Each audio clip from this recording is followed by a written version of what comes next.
Yassika Eye Congo Vision Plus Yassika Penda na kacha marché ya ba télévision et YouTube babi awande basta ya musique ya politique il ba artiste comédien ce que vous trouvez bango bomo na bango awa taka ya ulimche koda mboka vous abonnez ebele vous abonnez donc là sur monya mobuta s'abonner pour se pelaner et bandi parce que biso trop na bachela YouTube ya ulimche na bishame lokuta oti wapi Congo Vision Plus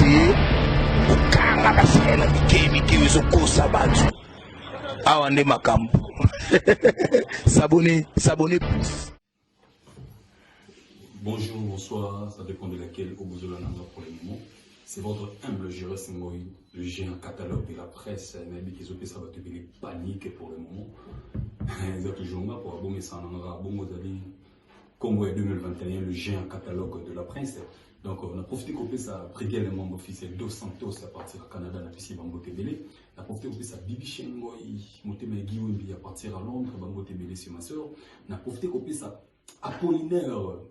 Le bourgeois gentil, le patron, on a Katia Suisse, on a PC Bambo Tatro, on a Bossani qui sous-souté, maman ya kilo, Paola Schengen, on a Katia à Londres, Babengi kilo à Londres, Yéné Makambo pour le moment, la biso qui Paola Schengen, au Kokota, on a Katia Ntima, quoi, donc Yéné Mtasso solo là. Donc pour en profiter là, c'est un peu bref, Ferregola en consort, c'est vendredi 12 février 2021, à Robeta à 21h, na Katia. Mboga na biso ya Cameroun, juste na salle officielle hôtel ivoirien. Donc wani sika faire akobeta 30 000 francs CFA, akobeta 50 000 francs CFA, akobeta 100 000 francs CFA. Donc samedi le 13 février à 18h, on a parlé de la culture Ferrego la paix azana concert wana, akobeta 10 000 francs, akobeta 15 000 francs, akobeta 20 000 francs. Donc, on est à l'actualité, le padre Ferregola. Ferregola, ça les featuring na ivoirien pour le moment parce que Zawana, fille mon communé je sais, donc bah aussi que ça déjà featuring bah si pour faire rabia aussi va featuring et bien na Côte d'Ivoire parce que Zawana on a les cas aussi ça m'a kamunyoso né à Kokita na RD Congo. Alors là sur un concert le 14 février à Robetawana donc on a ça nous sous Zawana donc comme vraiment isolé dans le bon. Faire déjà Azo aussi ça va tournage naïe il y a harmonie donc on va monter ça bien featuring les ali makambu ya bezali donc vous avez vraiment décidé pour le moment parce que la vie à Ozaraka otika la kate na système Ozaraka que non trop non obeta mo sikomo libanda samisi moi ma musicien libanda moi échange culturel pour esa la biso moi bien après Ozaraka akana na position moko yangone likambu donc toujours sur là. Premier concert à Fali du Cap la Merveille na Katia Douala donc Ezalaki c'était hier le 11 février 2021 Ezalaki panique a craqué dans Babissala qui plein à niveau Mogo 0 avec na canal Olympia de Douala donc les cas qui te connaissent na film mais azapé sous un concert le 14 il pas à Olongoana na Douala ti à l'équipe Saint-Valentin parce qu'il a toujours un concert plein de belé programme des appels blindé. Donc, acoustique 10 à match, acoustique 10 à match, Aza toujours na Katia. Avec un studio, on tire vidéo studio, on a déjà préparé là, ibiso, titre, il y a Bolingo, il y a Dubaï, donc Bolingo, Dubaï, parmi Banzemo, Oyo, Abandé, qu'on a déjà Bimisa, déjà Bolingo, Dubaï, ils ont déjà sur le marché, Azo répété, bien les tournage, Azo répété, na Bandal, Mola, juste un espace, qui n'a Kati, donc on a rond-point, on a juste un Bandal, Azo répété donc bientôt l'album décollage il y a Materazzi parce que Materazzi a na kata studio Azo ko lambela ba toujours biloko ya bien moni banda de part il y a Materazzi na kati ya Villa Nova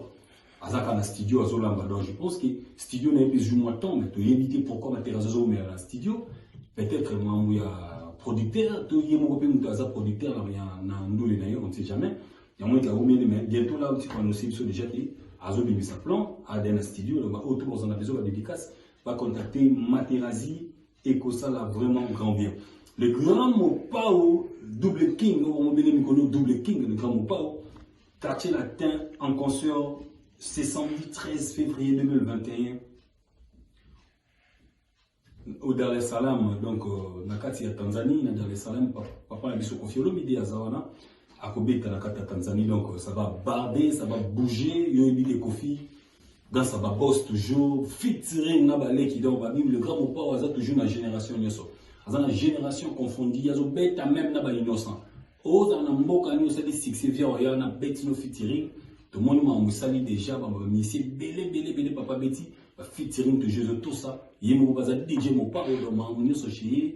ezala nango kitoko neti na film brigale mambo yo mambo so là. Donc j'ai eza kitoko. Donc on a profité couper ça Galore. Mon ami Galore na kati ya États-Unis bambota trop parce que mon ami Galore pe azo beta toujours ba concert azo livrer ba concert na yé à partir des États-Unis, donc c'est un jeune beaucoup courageux à États-Unis azo beta ba concert na yo ça pena mo quelques featuring na yé azo beta azo interpréter pe ba musique où il y a venu au parce que à outa na quartier latin donc azo yemba banzembo na banzembo na yemo ko yemba na quartier latin na ko ya vila biso mo pa na ba musicien mususu baza ba icône na biso ya mboka azo yemba yango donc ya ngone musicien parce que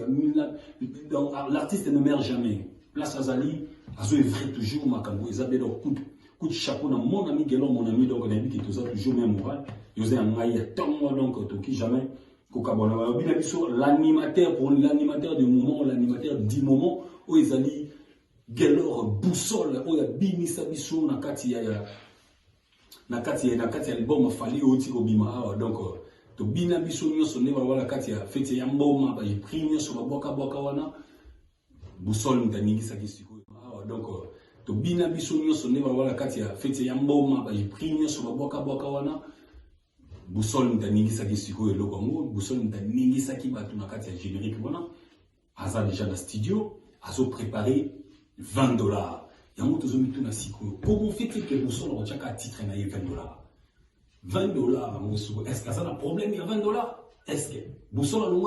alongo ki pas fali pour un problème en bon to yebiti donc à titre na $20 aza déjà dans studio ou toza na besoin de contacter Taylor Boussole à contacter parce qu'aza na kati ya Paris Makambutu zo le carton le pont de vous contacter pour la dédicace pour la Makambutu au passage besoin de sa conseil à Bengi l'artiste à Sololinaye et que ça la biso vraiment ba grand bien biso tout aux la kaka $20 à quoi animer biso nenga ni makakoyi à ko yemba pe bisusu talanga animateur a déjà chanteur donc à oyembe la biso à quoi animer bisusu ba coup de chapeau bisusu na boussole donc si Kazali ba bon travail Nzambe a toujours le boko donc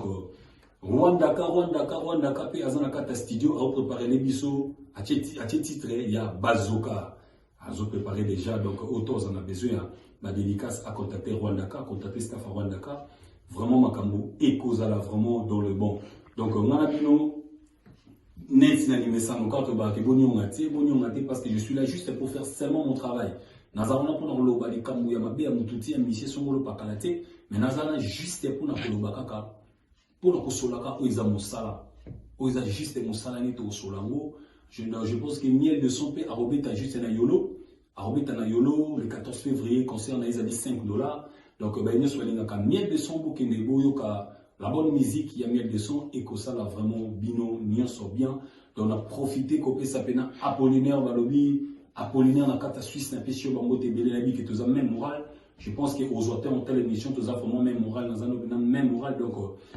côté aussi ma soutien c'est toujours le beau côté avancé et que ça la biso bien la pesi ba vrai chéri tout ya Suisse ba vrai tonton tout ya Suisse ba vrai chéri tout ya Paris ya Hollande par-ci par-là il y a Londres la pesi bino bambota trop c'est votre humble journaliste Jire Sengoy le géant catalogue de la presse oh bon mais ça na Congo ya sika donc yeyo la profité copier ça sous picha kumu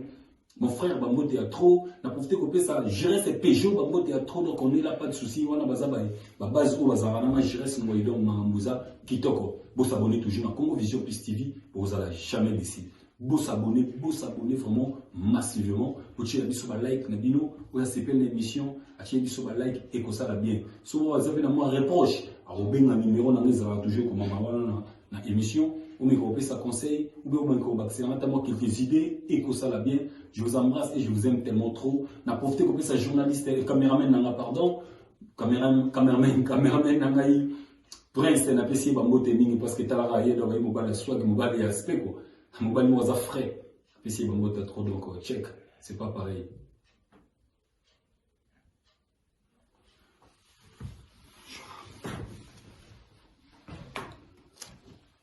C'est bon. Ah, donc to bina biso nyonso ne wala kati ya fete ya mboma ba pris nyonso ba boka wana busol ntaningisa ki siko eloko ngo busol ntaningisa ki batu na kati ya générique wana aza déjà na studio azo préparer $20. Yango tozomi tuna siko comment fait-il que busol o chaka titre na $20? $20 est-ce que ça a un problème il y a $20? Est-ce que busol alongo ki pas fali pour un problème en bon to yebite. Donc, à titre de $20, à cette jeune studio, où tu as besoin de contacter Taylor Boussole, à contacter parce qu'à à Paris, ma cambuteuse le cas dans le pont, de vous contacter pour une dédicace pour ma mamboutou, au passage besoin de sa conseil à bénir l'artiste, à Sololinaye, et que ça la biso vraiment grand bien, biso tout aux la kaka, $20, à quoi animer biso, n'enga ni makakoyi, à quoi yemba pe ni susu, talanga animateur à déjà chanteur, donc à oyembe la biso, à quoi animer les susu. Coup de chapeau les sous la boussole, donc ici Kazali, bon travail, Nzambe Ache toujours le boko, donc Rwanda, puis Azana Kata Studio a préparé les bisous, à titre, il y a Bazooka, ils ont préparé déjà, donc autant on a besoin, ma dédicace à contacter Rwandaka, contacter staff à Rwandaka, vraiment Makambo, Ekozala, vraiment dans le bon. Donc, on a net n'animé ça, mon quand on va parce que je suis là juste pour faire seulement mon travail. Nazarana pour nous lobali kambu ya mabe ya mututi ya mission songolo pakalate mais nazana juste pour na kolobakaka pour na kosolaka oiza mosala oiza juste mosala ni to solango je pense que miel de son père arobeta juste na yolo le 14 février concert na isa $5 donc ba ino solinga ka miel de son bokende boyoka la bonne musique ya miel de son et que ça là vraiment bino nyonso bien donc on a profité copé ça pena Apollinaire balobi Apollinaire na kata Suisse na pesio bango tebele na bi que tous a même moral. Je pense que aux auteurs en telle émission tous a vraiment même moral dans un même moral donc côté aussi ma soutien c'est toujours le beau côté avancé et que ça la biso bien la pesi ba vrai chéri tout ya Suisse ba vrai tonton tout ya Suisse ba vrai chéri tout ya Paris ya Hollande par-ci par-là il y a Londres na pesi bino bango trop c'est votre humble journaliste Jéré Sengoy le géant catalogue de la presse. Oh, bon, mais ça n'a pas donc, yéyo, n'a profité copier ça sous picha comme mon frère Bambo Théâtre, n'a profité copier ça, gérer ses Peugeot Bambo Théâtre, donc on est là, pas de souci, on a base où Bazarana, gérer son moyen Mamouza, Kitoko. Vous s'abonnez toujours à Congo Vision Plus TV, vous allez jamais décider. Vous s'abonnez vraiment massivement. Vous tirez un like, Nabino, vous avez l'émission, vous tirez un like et que ça va bien. Souvent, vous avez un reproche, à Robin, un numéro, on a toujours comme dans l'émission, ou me copier sa conseil, ou bien me copier quelques idées, et que ça va bien. Je vous embrasse et je vous aime tellement trop. N'a profité copier sa journaliste, caméraman, pardon, caméraman, nangaï, prince, n'a pas essayé de me parce que t'as la raille, donc il m'a balé soit, il m'a balé aspect, quoi. Il m'a balé moi à frais. Essayé de me trop, donc check, c'est pas pareil.